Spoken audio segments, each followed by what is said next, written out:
the statistics that we saw in a previous lecture about the biological attainment gap between men and women, seems like that gap's much bigger in terms of 10 to 12%. So we might think that there's some reason here why we could suggest that we should try and alleviate gaps. We can justify separate competition categories between men and women or boys and girls because the gap's really big.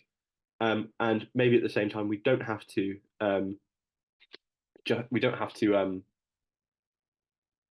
take steps to mitigate the advantages that Phelps has, because the advantages that Phelps has is not that big, even though it is a distinct natural advantage that is not related to skill. So this seems like we're kind of embracing the contradiction that we've seen in Bianchi's argument, but suggesting that maybe it's not that bad because there's little reason to suggest that there is a major advantage that Phelps has that needs mitigating. Still, we might wonder whether we can have a kind of non-arbitrary stopping point. This seems, in some sense, like just a kind of justification of the status quo, because even though it is inconsistent, it's something that maybe isn't so inconsistent as to warrant fixing. It's still arbitrary, and philosophically, it might still be inconsistent. So one possible option is to say that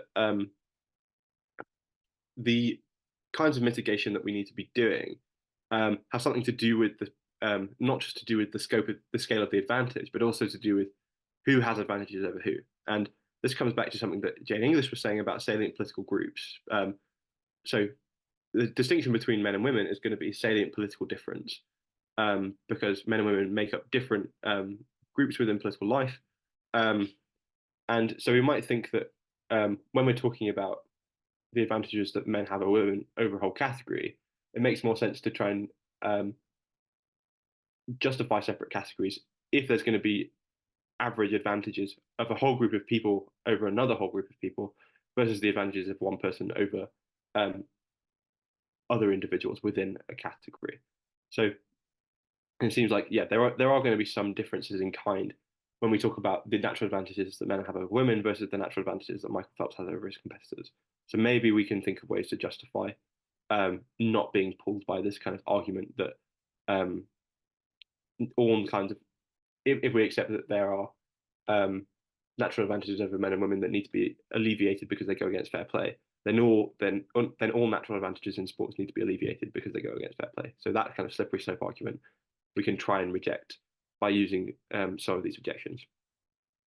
So still, though, we might be concerned that where do we draw the line? So if we accept this justification about it's to do with groups rather than to do with individuals, we might worry that the same logic could be applied to all social groups. So if we thought about a social group of male basketballers who are under 6 feet tall, it seems like we can apply the same logic here. Is that male basketballers under 6 feet tall have a distinct disadvantage when they're playing basketball against people over 6 feet tall, and it's really not any surprise that the majority of people in the NBA, for example, are going to be 6 foot tall and well over in most cases.